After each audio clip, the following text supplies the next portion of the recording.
What's up, everyone? How's it going? Good? We had fun last night? I know I did. I'll tell you that story pretty soon. So I'm going to bring out my friends and panel. I guess I'll just do it right now. Maria, Will, and Blair, if you want to come out. Cool. And I will say, we did not all wear the exact same outfit on purpose, but that's how it worked because we love each other so much. Um, so I guess we're gonna. Hello, Nick. What's up, Will? Why'd you sit next to me? I'm just kidding. So we're gonna talk about a really interesting topic. We actually were like just debating it backstage, actually, which is really, I think, a great way to kind of start things. But before we do that, I would love for the panel to go around and introduce themselves. Want to start with Maria? Yeah, absolutely. Hey, everyone. My name is Maiale Gironas. I work at a company called Reddit. I work on the talent relations team over there, working with talent to bring them on the platform. Perfect. Hello, I am Blair Miller. I just launched my own company called Chaos Creators, and I do creative direction and marketing for artists. Hey guys, I'm Will Tenney. I'm a lifelong patron of the music business. I've been touring acts. I spent a long time working at a company called Crush Music, and I'm the founder of SunPop, a New York City-based label management and consulting firm. And I'll bring it back to me. My name is Nick Maiale. I am the founder and CEO of a company called Jump.global. We kind of do a bunch of things, but I think the main thing we do is we actually manage and advise executives, not artists. So we manage executives, which is fun. But so we're kind of just gonna get started, right? This is a topic that kind of is. I think it's very interesting because before you can like build a career or just like anything in music, I feel like you kind of have to have a good narrative and a good brand and like a good footing of who you are.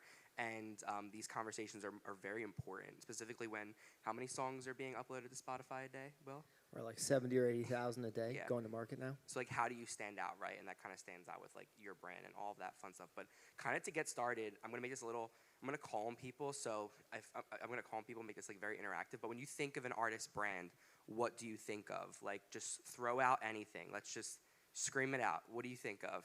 You in the front row. No? What's up?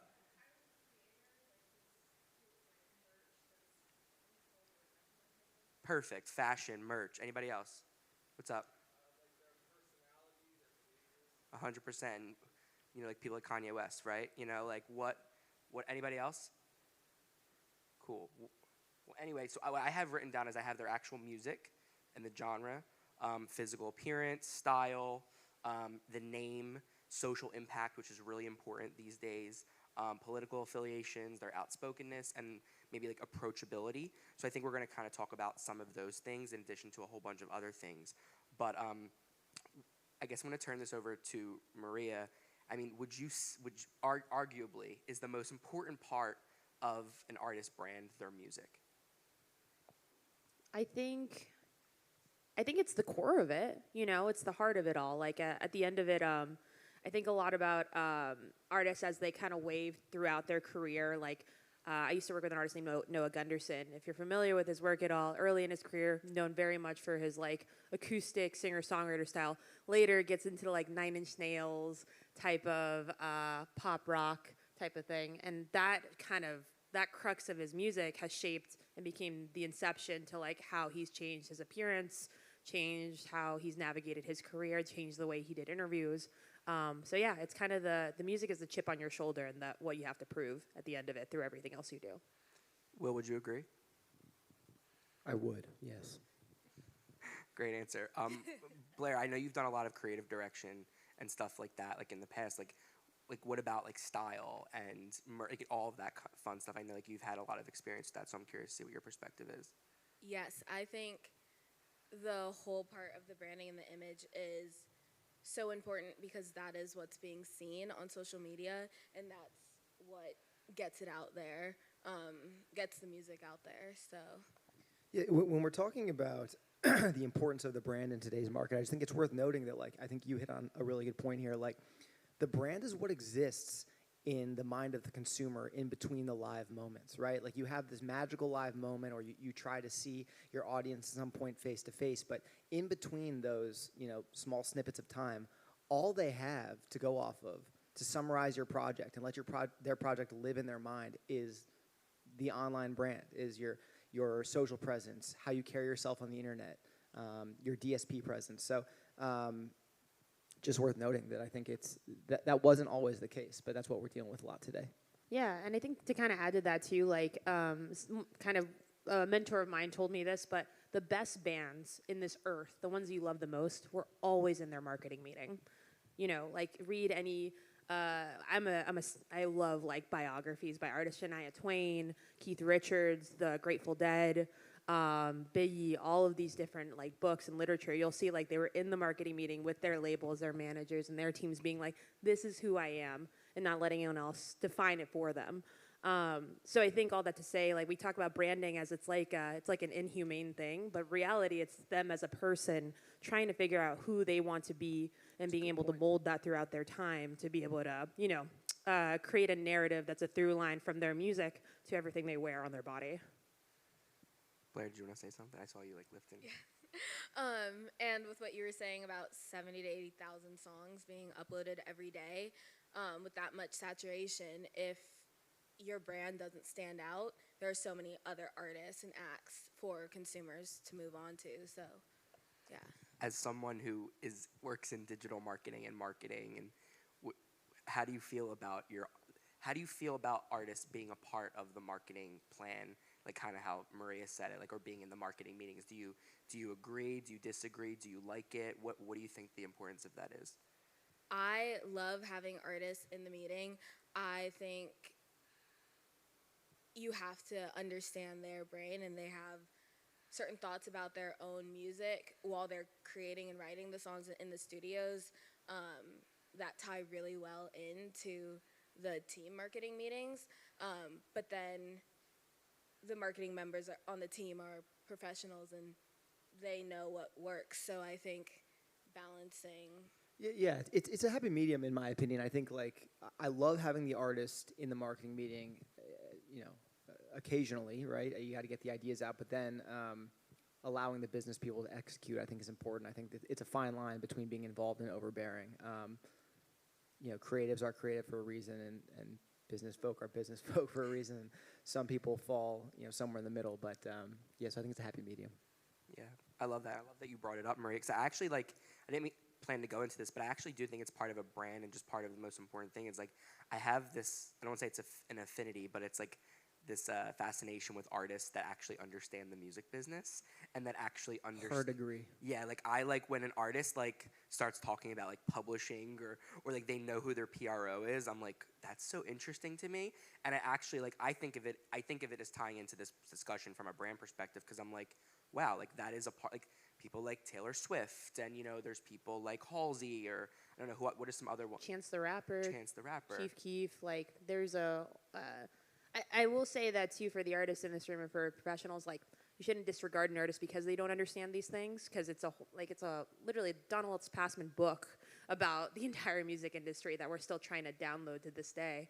But all that to say though, it only empowers the artist to know their business if they actually know their business within that. I would say, yeah, to your point, the healthiest artist business, this isn't like a black and white rule, but I would say the healthiest artist business today are from artists or projects that understand the music business. And of course you have like these kind of like visionary creators that maybe don't speak business at all, and matched with the right people and made it happen by a fluke. But the more reliable way that we see is with artists that understand the business.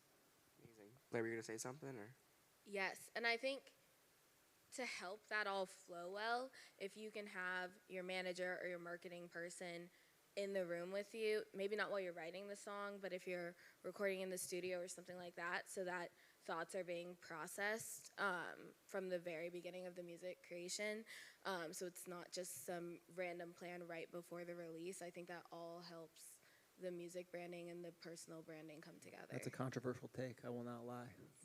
That is a controversial take. But I'm going to pivot the conversation after that, because we do have to move on. But I think it actually goes right hand in hand with what we're talking about. It's like, how important is it for an artist to understand their brand like right away, or can they develop it? I mean, obviously artists are always evolving and always changing, but like, we always say that the most important artists. I did hear someone say this. I think it's South by recently. They were like the most successful artists are the ones that it was. I was watching a podcast with Warner Nashville A&R Chris Lacey, and she was like, I am in these meetings all the time, and the artists that are the most successful, hands down, are the ones who know exactly what they want. Like, the artists that come in and are like, oh, this is cool. The ones that really don't know what they want are the ones that we can't do anything with. And that might be from a major label perspective, so that's a little biased. But I am curious. I mean, Maria, maybe I'll throw it to you first. Like, how important do you think it is for an artist, like, have an immediate grip on, like, what they want or what they want to protrude into the world? And do you think it's possible to develop that kind of afterwards?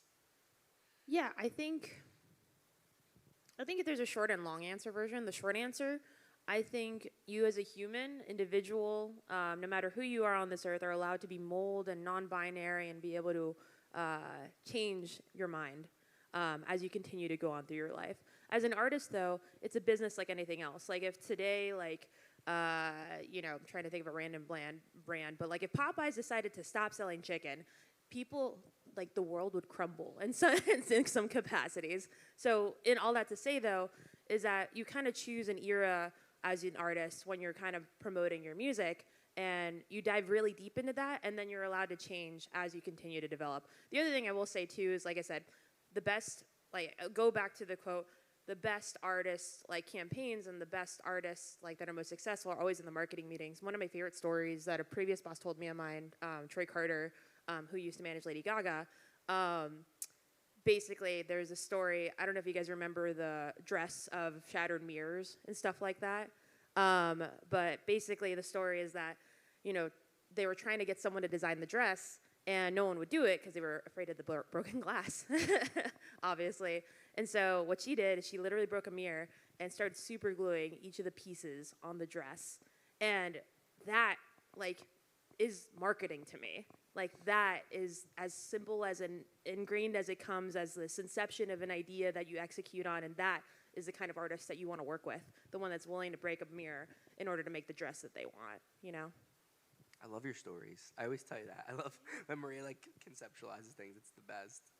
Blair, were you going to add anything, or I thought you were just like, awesome? She nailed it. She nailed it.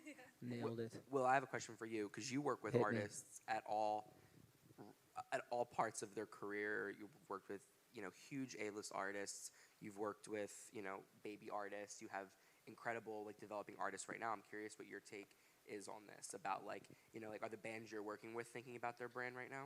Yeah, I think when we're talking about artist and brand at either at both the label and the management level, my teams have always boiled it down to what we call brand bullets. So for every project, we try to put together 5 brand bullets, which are essentially like defining pieces of that project. So for example, like, don't quote me on this, but like when we were working with Panic the Disco, it was like the 5 brand bullets were like Las Vegas born and bred, crooner style vocalist, LGBTQIA plus activist, fashion icon, and I don't know. I'll make it one more up. I forget what the 5th one was. But, and you use those as a guide in all the conversations that you go into to sort of see where you can overlap. Like, right, in the music business, we're always connecting, right? Like, oh, let's get coffee. We should hop on a 30-minute call. Like, and in all your meetings with your artists, you have your brand bullets in the back of your head. And you see where you can overlap in the conversation. Like, and, so... Yeah, I have a developing artist right now called Dylan Rockoff, and his brand bullets were like really interesting. One was Williamsport, Pennsylvania, born and bred, virtuoso guitar player, and one of his brand bullets was passive listenership.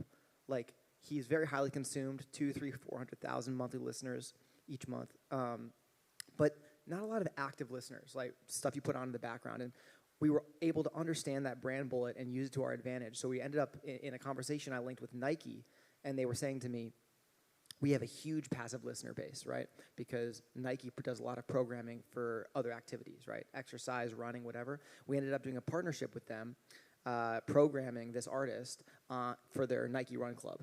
And understanding that artist's brand, going into the conversation and being able to use it to our advantage, I think is a huge asset. So yes, to answer your question directly, we're thinking about it often, and that's how we do it sometimes.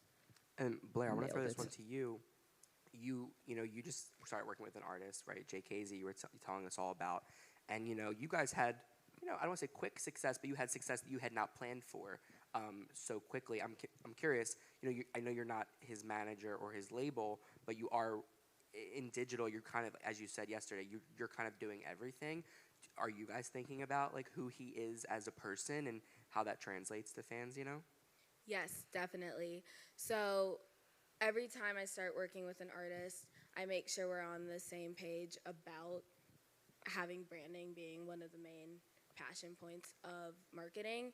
And so every single decision that's made, like he loops me in from the get-go, all of his shoots, even though he would have a creative director and a director on set, I'll fly out just to make sure that the actual marketing aspects are tying into what they are thinking in a creative space so that it works once it's time to release.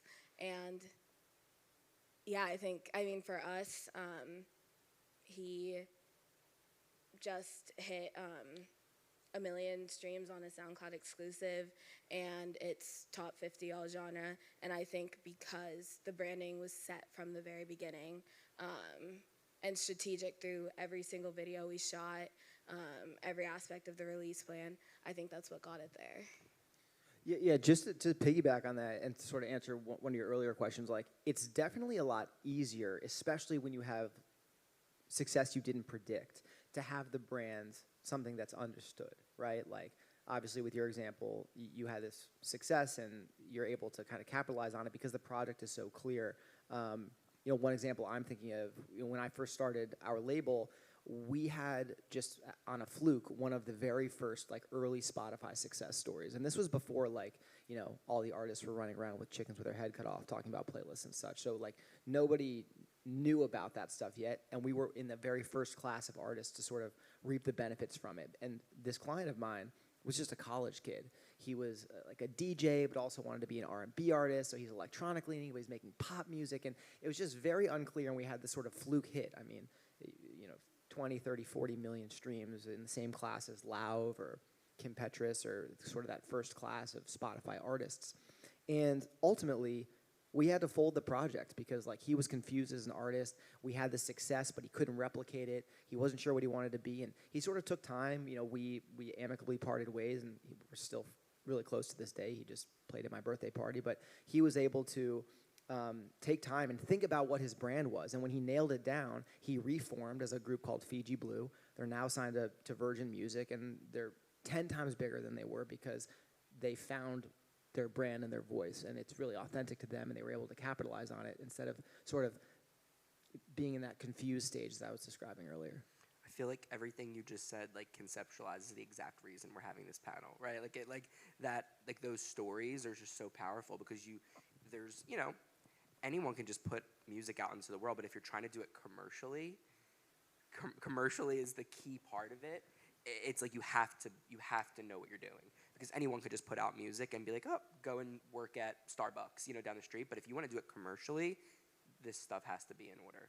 And it's happening. That's happening all the time now. Like you guys probably know. You guys probably have examples like of you or your buddies like now with the way delivering music to the market works and TikTok. Like we have flukes every day. You probably have college friends that like woke up one morning and all of a sudden have a check for $10,000 coming because something went on TikTok. So those situations are happening more and more frequently. Yeah, and you said the magic word TikTok, which we're going to get to very, very quickly. But I do want to say two things that Blair actually picked up on. They don't relate to each other at all. I just would like to say them. But I think it's funny. I don't want to say it's part of a brand, but I think we are witnessing something on the word TikTok, which we'll get back to. Is like you are watching artists take you into their creative process a little bit more, and it's like becoming part of their brand. Like for example, like you talked about, like that's why you're seeing like whether the Kanye West documentary, like we're loving all that behind the scenes stuff. We're like seeing how that stuff was made, but like Jack Harlow has this song that's coming out with this Friday. All they did was post like a 10-second clip of like him in the studio just listening to the song, and that's like about to be like the next, like I won't say it's gonna be Uncut Gems or whatever happened on TikTok, but that's like a huge Uncut thing, right? Gems. Yeah, like that's a huge thing right now, like on TikTok. So that's part of his brand, like that he takes you in behind the scenes. And I'm gonna pivot one more time and just say, I think with Jay Casey, something like that, like I met him, he's a really nice guy. You know, like I think that's important too. Like, I mean, Maria, would you agree that nice artists and ones that are respectful to people and just overall good people are the ones that maybe persevere? Or do you have any, because you're obviously a very nice person yourself, and I'm just very curious to see what your perspective is on that. Yeah, I mean, I think the artists that always show the utmost humility and conviction will ultimately win. I think though, like, I struggle with this question a little bit just because, like, you might not always meet me on a good day, you know? Like, I've gone through a few experiences in my life where someone's like, oh my God, this person's terrible to work with. And then I work with them and they're like, lovely. And not to say that discount anyone's like experience with someone, but like I said, everyone has bad days, and artists, like much like us, are just human. So sometimes there's marketing meetings where a person I work with is like, you're dead fucking wrong. And I'd be like, okay, we're gonna take a break and we're gonna talk about this later. You know, you just have to create space for those adjustments and be very conscious that these people are just simply people, no matter, they're not ethereal beings as much as we want to be convinced of ourselves as that. So yeah, just humility and conviction in all that you do, truly. I love that you just said that. That was amazing. Like that is so true. And I was just talking to somebody about this, like about music business executives specifically. Like there is so many times in the music business, and I can't even say don't quote me because this is streaming live, but literally I will someone will tell me, oh my God, I hate that person in the music business, not artists. I don't work with artists that much, they do. They'll be like, oh, I hate this person. They did this, that, and the other thing. And I'm like, oh, okay. You know, like, and I'm like, have this in my mind. And then I'll go meet them and I'm like, I love that person. You know, like and you're going to find that so much in the music business. I was telling a story last night at dinner about it. And I think I'm so happy you just said that. Yeah, we're getting hella off topic Yeah, now. But one thing I wanted to just to tack onto that is like, Nick is totally right. Like, especially on the business side of music, you guys are going to see when you enter the proper business. Like, everyone kind of knows everyone, and you're going to throw out names or say, oh, you know this, and then you're always going to get, oh yeah, that he's a little, or she, yeah, we don't.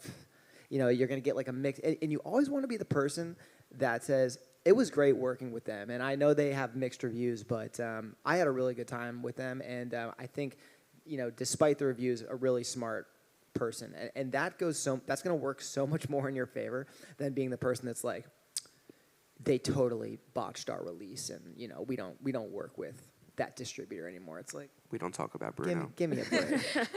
Give me a break. I think the other thing to add to that too is like this happens with artists as well. Like especially early in an artist's career, I've made a career working with developing artists, and it's something I really pride myself on. And sometimes when you're in the meeting with everyone, everyone's saying yes. Everyone's like, yes, all those ideas, yes, yes, yes, yes. And then like an hour later, you get a call from the artist or manager being like, they fucking hate it. Like they did not like your idea, and you're just like, oh my gosh, like, why are they being so two-faced about this? Or like, and then it's like, the reality of it is the social loafing and the toxic positivity that you sometimes can unfortunately surround yourself with, or rather like people please. Like your label will try to people please you, your publicist, your manager, all these things. But it's so important to have a core group of individuals around you that can be honest with you. And in the moments that they can't be, you know, creating space where there's ability to do so.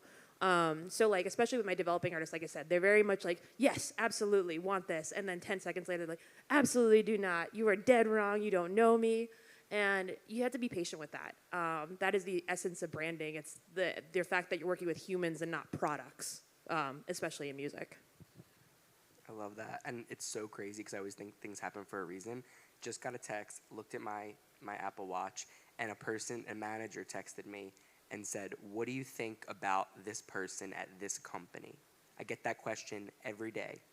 And he just texted me that, and I looked at my watch, and I had not had a positive experience with this company, but to the world, they are a very powerful, cool company. They have a lot of cool artists, and I know other people at that company that are great people. So it's so weird that just happened as we were telling the story, and I know we're totally off topic, so we're going to get onto the topic. But I just want to talk about this. So we're going to talk about authenticity and social platforms because, you know, it was kind of like, let's talk about like what happened with like Chelsea Cutler. You know, like when there's all these platforms out there, it's so hard to like stay true to your. Raise your hand if you kind of know what I'm referencing with Chelsea Cutler's Instagram post about. No, okay, cool. Oh damn, really? Okay, well, Really, you guys? I'm glad that I basically Chelsea Cutler, you know, big art. What kind of music would you say, like indie pop, pop. Bedroom indie pop, yeah. Put out this post just about like how there's all these platforms these days. It's so hard to keep up with them all. And I'm not saying it the way that it should be, but it like shook the industry, and it was just all about how these platforms are like taking away from the creative process and authenticity and things like that. So I would love to talk about, like, Blair, I'll throw this to you. How important are these platforms for communicating the brand? Because they are important. We have to understand that they're important. But is it more important to stay authentic, and how do you blend the two? Definitely. Well, as a digital marketer, I think these platforms are so incredibly important, and I know it's hard to break into them, but I think once you get a hang for it and start seeing trajectory on a platform, the artists start to love it more. My favorite example is this amazing artist, Melanie Furman. She's a Latin pop artist, and she was the first artist I worked with. I started working with her the week after I graduated from college, and she never wanted to post on TikTok. She didn't like it.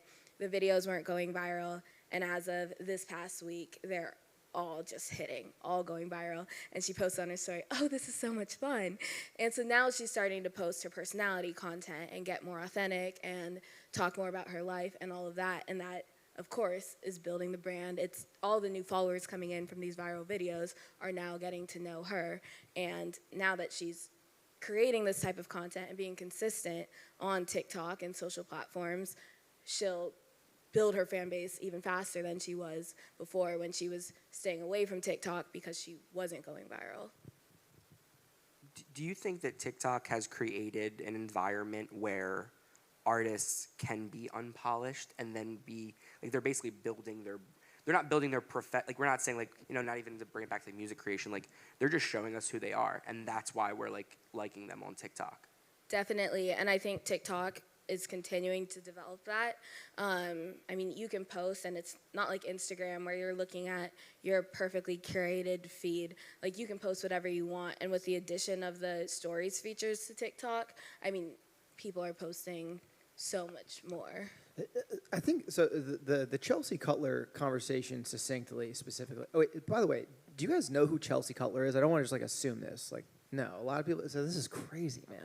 Crazy how the market works these days. I was just talking about this last night. Anyway, Chelsea is a fairly prominent pop artist signed to Republic, the largest record label in the world. But that doesn't mean anything because artists don't really have ubiquity anymore. So it's totally fine that you As guys you don't. wear a Republic sweatshirt. Yeah, represent. But the situation that she's basically discussing is she was vocalizing that she felt like in order to be competitive, she had to do things on the daily that she didn't sign up for beyond being a creator. And so she was saying she signed up to be an artist, and now to be competitive, she's required to do something else she doesn't want to do, which is an interesting conversation to have. And I think as it pertains to brand and the brand conversation, she's saying like, I'm now like a marketer and a brand person, and I'm required to be that to be successful rather than just a songwriter, which is what I kind of signed up to be.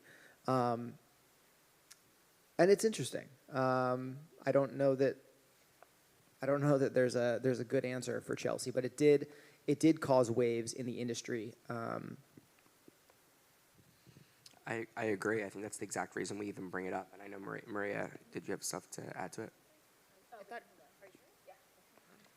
Arm wrestle. Everyone will speak. So. Yeah, I think to that conversation, I have like mixed feelings on it. I think as an artist, you aren't required to do anything, like in the sense of like there are certain businesses you sign up and you have to like access yourself of certain luxuries, or accept certain facts about what you do. I think in the music industry, it's difficult for an artist to at times accept that they have success, that you can be successful and it doesn't have to be viral, and it doesn't have to be Billboard 100, and it doesn't have to mean you're selling Staples Center. you can be a lifelong musician and have an amazing career touring the world in the capacity you do and make a money and make a living from it.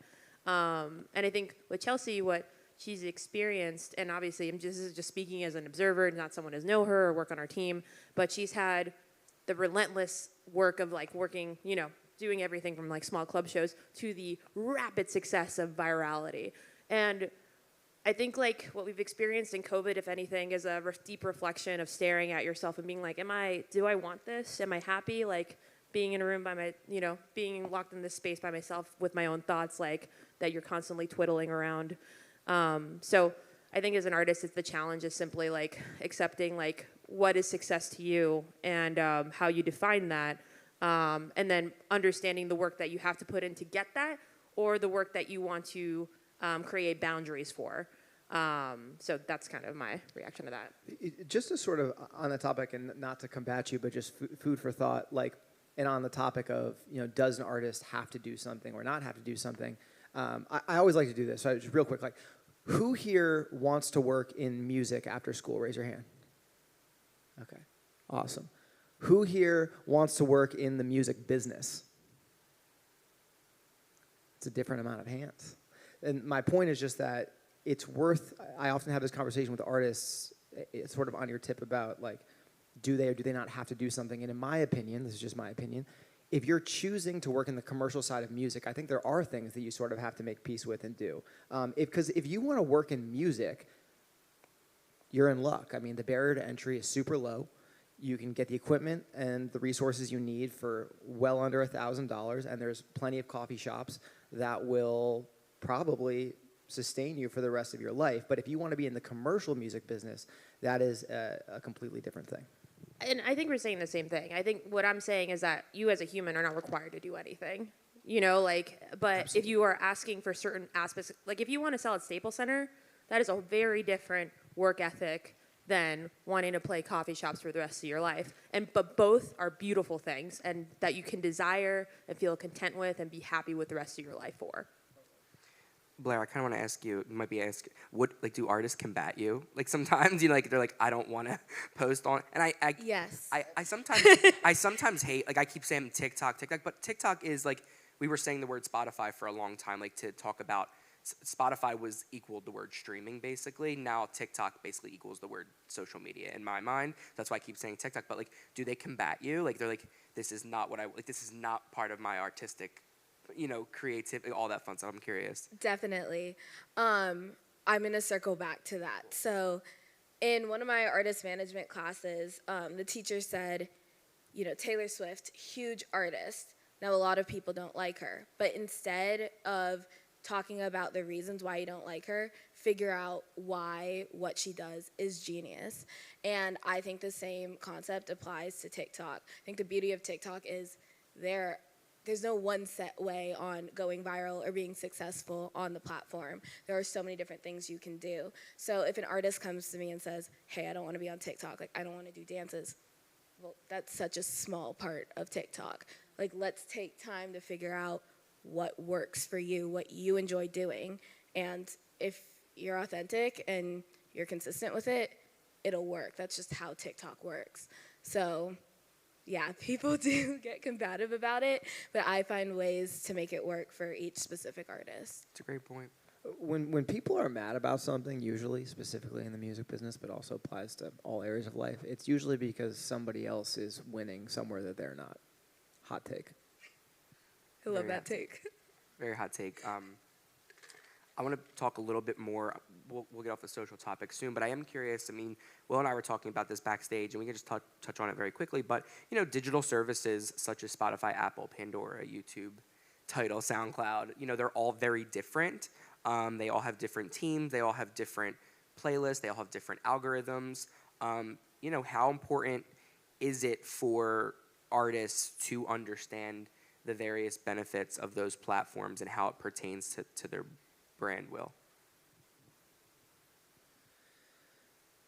It's pretty difficult for you to really flare your brand on DSPs, mostly because they're uniform, right? Like the user interface is largely uniform. I mean, I think you've all seen some of the ways that artists are doing it. I think, if you're in a band, for example, the Spotify page will often feature like individual band member playlists, or we were talking about redesigning thumbnails and artwork to be underneath your brand umbrella. I work a lot with artists now about the younger ones specifically care a lot about cleaning up their DSPs the way that they clean up their Instagram profile.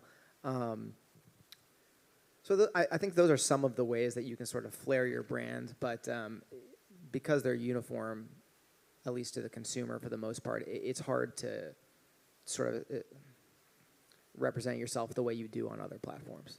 Yeah, and the reason I even ask is because like people, I'm sure some of you, whether you're artists or you want to work with artists, it's just kind of like hearing like what's most important. Obviously, these are all important things, but like what ones are more customizable and are able to get your brand out there a little bit more. Blair, were you gonna say something?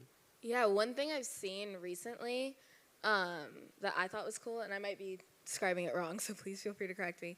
But I've seen like the Jonas Brothers, and I believe Taylor Swift, and some other larger artists like that, re-releasing their music almost as like albums on Spotify, and then branding it basically like a playlist. Exactly. Based on their feelings too sometimes. Yeah. And I think that's, with platforms that aren't that customizable, I think that's a cool way to... Yeah, I love that you brought this up, because this is when I was working with Evie Irie, who is a developing artist from Australia, signed to Republic Records. We worked with the Universal team to be able to talk through that exact. It's called a repackaging strategy. Yeah. And so, basically, to understand what it is, I'm gonna butcher this stat. So, but Justin Bieber's Purpose album. If you can guess the amount of people that listened to the album in its first month of release, it's definitely under 5% of his entire Spotify listeners. So if you can imagine Justin Bieber's Purpose album, one of the like Grammy Award winning albums, less than 5% in the first month of release. Just like capture that stat in your head and think about every other artist that is releasing music on these DSPs. So what do? You constantly put the music back in people's faces is basically the repackaging strategy. So you're taking these playlists and bodies of music and repackaging them into mood playlists or into something anthemic, which is what Taylor Swift did. Like, this is like me walking in the woods. The Killers did, like, this is for working out. Justin Bieber did, this is for dancing in the club and stuff like that. And you're sending those notifications back into Spotify and other DSPs to remind people to listen to your music, and that is slowly increasing the rate in which people are listening to music again. Yeah, you nailed it. I think in layman's terms, it's like it's re-releasing stuff you've already released with your current brand bullets. So you might repackaging involves a lot of art change. I think to reflect your current cycle is like the big piece, right? It can be. I think the essence of the strategy is how you want to repackage it. So, like, for example, I'm working on a project right now where we're doing a repackaging strategy where we're releasing a single piece of music, and there are 7 different versions additional to it. So there's a slow and reverb version, there's a Portuguese added version, there's going to be a Spanish version, an English version, stuff like that. So then each of those pieces of music, I'm releasing 5 songs that are original pieces of music, and then each of them are going to have 6 pieces of music next to it, right? So then my repackaging strategy is I'm going to release all these things, and in the summer, I'm going to make a slow and reverb EP.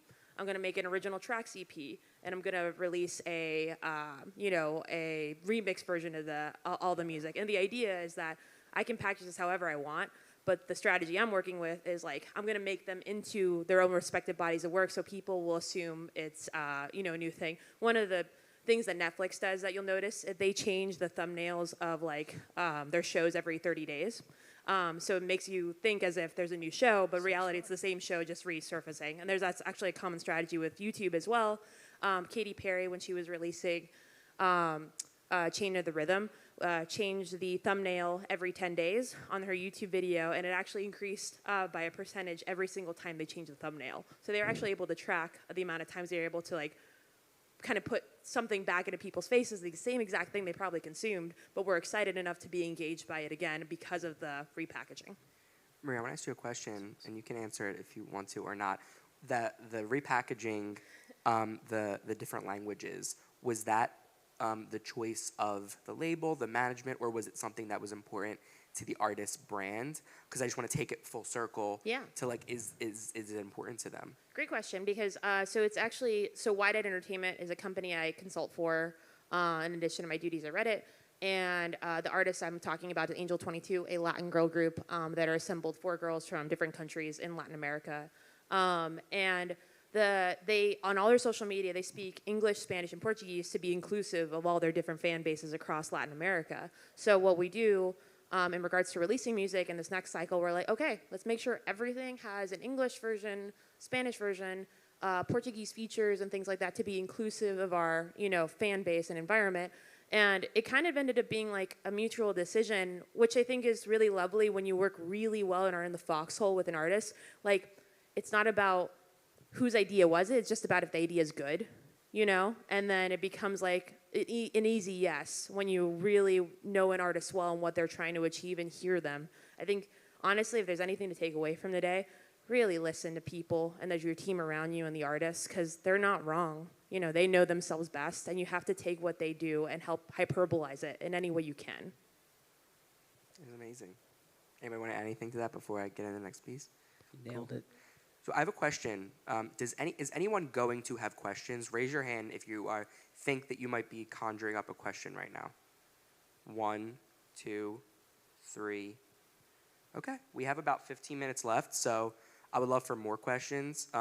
But I think 3 questions might take up, at least 5 to 10 minutes. So I would love to get into the questions segment of this.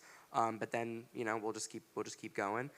So I guess there's microphones on either side. So if you want to ask a question, just go up to the microphone, and we will. Or you can yell them out, whatever you want. So you had a question, correct, right in the front row? Yeah. Awesome. Yeah. I love the cool. fit. Yeah. It is a great fit. It's a great brand. Hello, thank you. I don't know if this mic is on, but I'm just going to speak. Thank you for talking to us. Actually, in one of our classes here, we are currently doing a marketing project, like analyzing campaigns for artists and just trying to see how to market them. And I guess, this is just a hypothetical, just because I'm curious and I love to analyze this stuff. Say there was a well-established artist, but they're currently going through, I also don't know what you think about this term, flop era. Just they have to come back somehow. So where was the medium between doing something new and getting engaging versus playing the really safe side and staying with the brands that they've previously established, I guess? So, sorry, is the question basically in trying to get out of the flop era, should you stay safe with what you've done in the past or venture into new territory? Yeah, that's essentially it, but also just kind of, because you can land somewhere in between. I'm just saying, where was the line, of course, between being too similar to something you've already done or venturing outwards into something new? Does anyone want to go? I can go. I think the answer to that question for the artist and team is understanding the market. Katy Perry is probably actually a really good example because she defined an era of pop music, 2008 to 2012, where they had a really good grasp, her and Dr. Luke and beyond, of the market. And I don't think as the market shifted, they did as good of job of putting what Katy was creating through a market-worthy lens, which is, I don't want to say Chain to the Rhythm was a flop era, but that's probably how they would describe it, I would say, if they were being objective. But she gets $20 million a year to be on American Idol, and her Vegas residency is completely sold out so it's interesting. It's the audience question. So I just wanted to add that part in. Yeah, she does fine regardless of the flop era. But to answer your question, I think whether it's gone too far or it's too much in the past, I don't know if there's a direct answer to that question, but it's having a good grasp on the market and being able to put what your creator is doing through a market-worthy lens. So, if I was on Katy's team right now, which I'm not, but I do love Katy, if I'm assessing the market, I'm okay, maybe a little bit hip-hop, a little bit less hip-hop than was in the market 5 or 7 years ago, maybe a little bit more alternative leaning, at least in the U.S., hyper-focus on streaming and multiple versions of each record through an international lens. And I would think about how I could take what Katy's doing and make it digestible for kids who are driving culture. That's what I would do. Thank you so much. Does anyone else want to go? I think we have some. Oh yeah. In addition to all of that, I'd also analyze where the artist is at, and I'd make sure that whatever the changes are that are being considered are fully authentic to the artist, because in this day and age, especially the TikTok day and age, if it's not authentic, I mean, people can smell that so fast, and they're quick to call people out. So as long as it's authentic in the current place of the artist's life, I think it works. Two things I want to bring up to this point. There's a Bob Lefsey letter. I don't know if you are familiar. He's like a journalist, was for the New York Times, and then has his own like newsletter releases a week. He hates Taylor Swift. It's like a fact. I think Mean by Taylor Swift is about him, for context. Like that is their rivalry. But one thing he pointed out in a letter that I thought was really really important is that Taylor Swift has a huge fan base, right? So no matter what she does, if she were to, release a fart on Spotify, it would probably still stream well. Might not be her best work or Grammy Award winning by any means. Exactly. But it would still do well because by the mass amount of consumerism she's been able to create and the success of her foundation, she will have success no matter what, right? And to that point, to your question, I think it's so important to have benchmarks at the beginning of a campaign to understand what success you're trying to derive from. Because I do have artists that go into a flop era knowing it's going to be a flop era. And I think flop is like semantics aside. There's artists I work with that want to try something new, and they're like, okay, my Spotify doesn't distribute to music like this. My socials don't have an audience like this. It's just everything is against them because of the foundation they've created, but everything is with them because of the foundation they created. So all that to say, having early benchmarks to understand what success is defined to you, being very transparent in your team and not having a yes toxic positivity environment to be very real about what to expect going into it. And not to mention I think I made this point at a panel we've done a few weeks ago, but your career is nonlinear. You don't have peaks and valleys or things like that. It's a winding little squiggle of things that will continue to surround yourself in your life, and I think it's no different for an artist.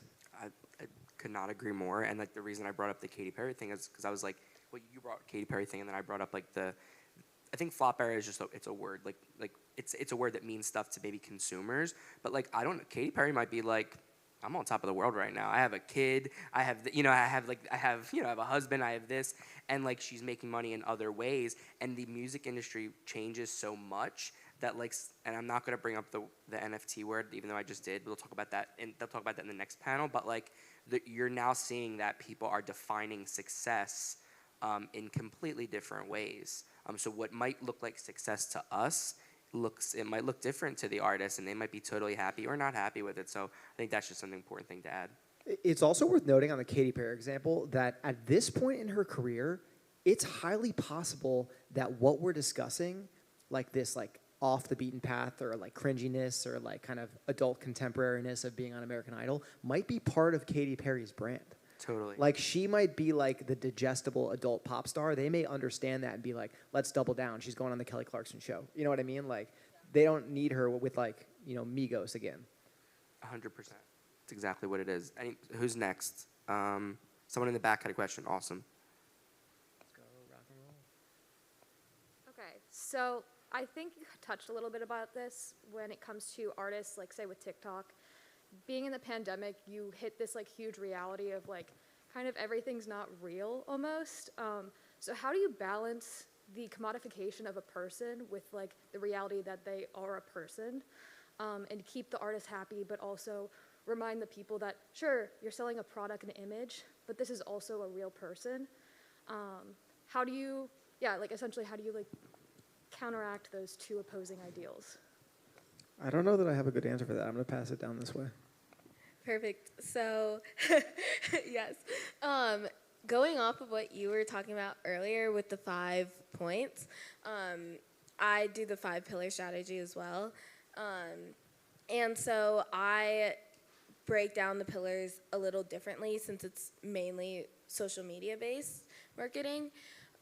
So I have a pillar that is about your original music, but then there's also pillars, it's all different based on each artist, but about their personality and different aspects of their lifestyle. So I think just making sure that you have a plan in place weekly to balance selling and being a actual human. I think going live and being active on your Instagram stories and showing just your daily life like that, I think that helps keep it real.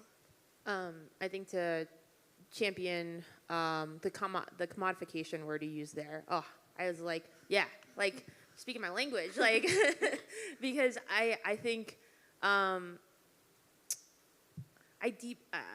there isn't a lot that grinds my gears in this world. I really practice a sense of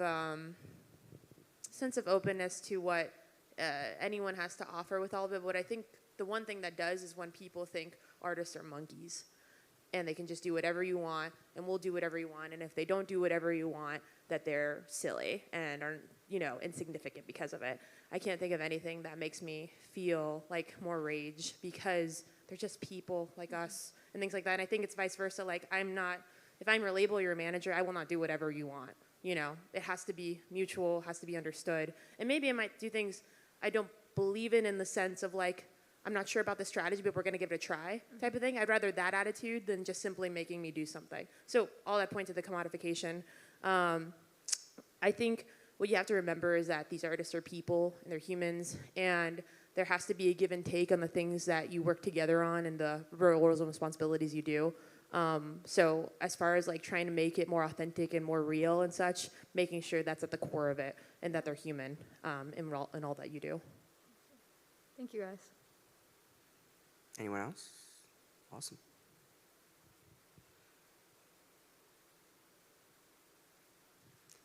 Tell us your name. Hello. Hi, my name is Ruthie.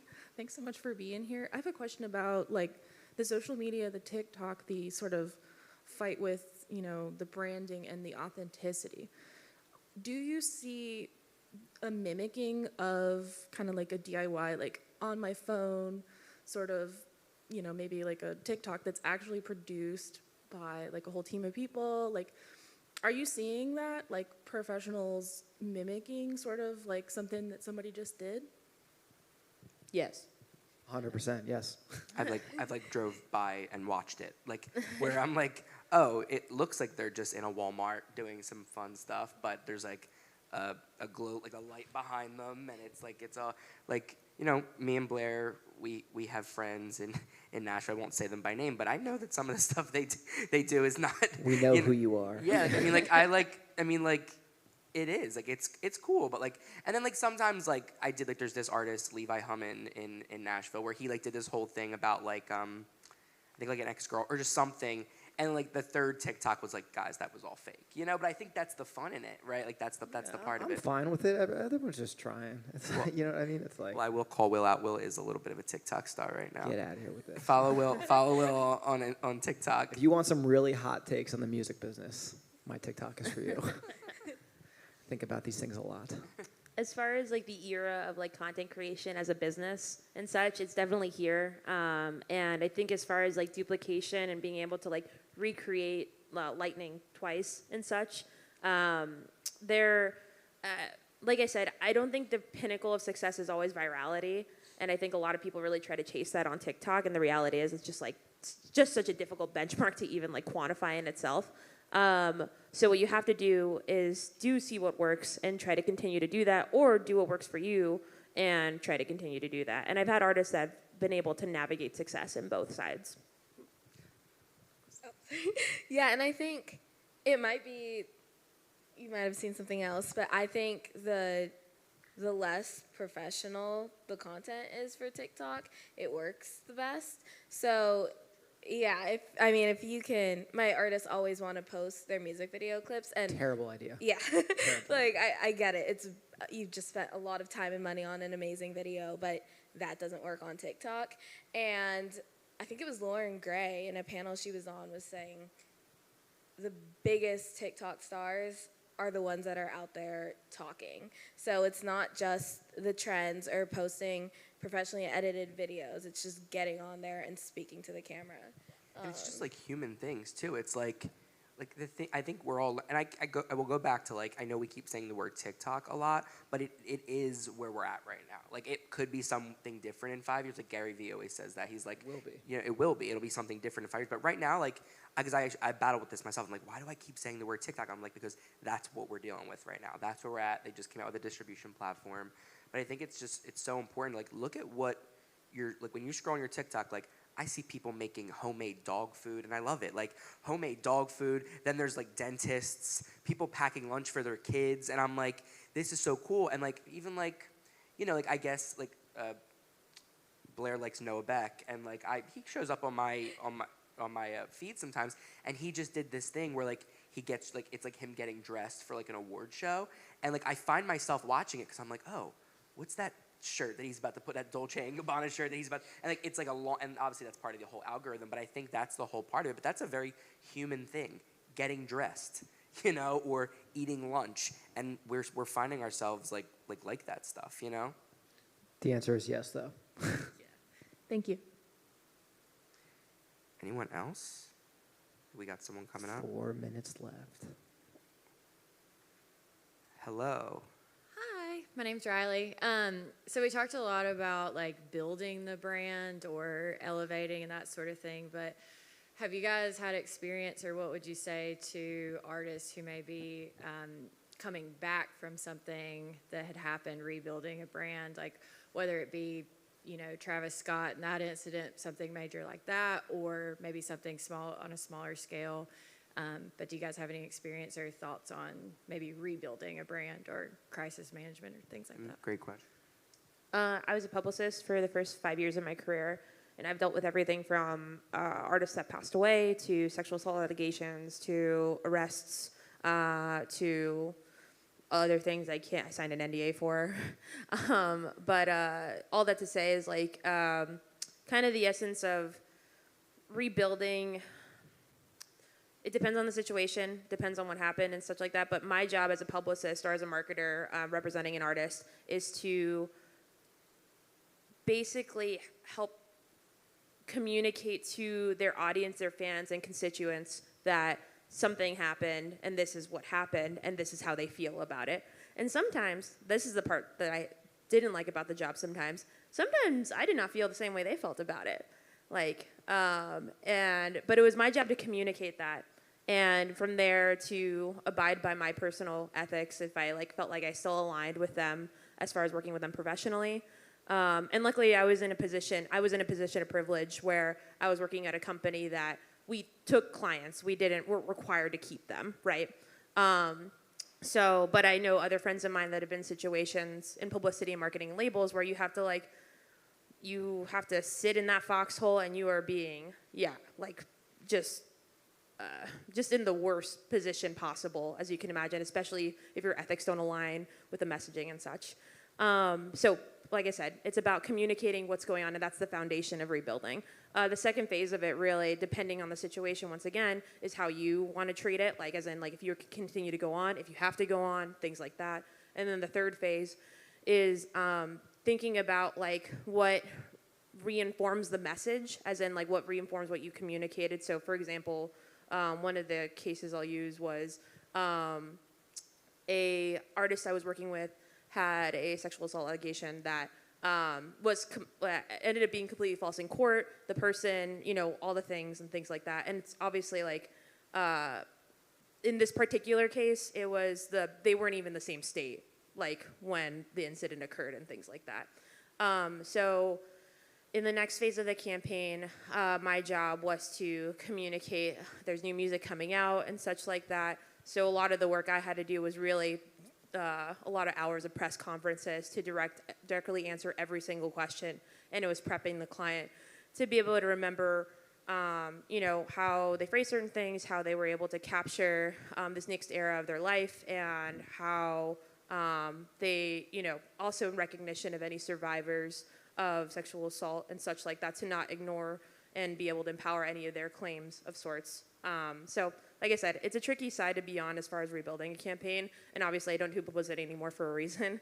But all that to say, it's about figuring out the communication strategy, figuring out where you stand on the side, and then figuring out how you're reinforcing that communication from there. Want to add something? Or? Yes. So before I launched my company, I was at Jonas Group, and one of my biggest takeaways from Kevin Jonas Sr. is in a situation of crisis management on the artist side, to take a second and not be overly reactionary, and the way you engage and interact with your fans is exactly how they will treat you back. And then I saw that in practice. I watched a band get canceled on TikTok, and then it just spread through every platform. You know, all the major news outlets were canceling them, and their first reaction to fan comments was like a more aggressive reaction, which made it so much worse.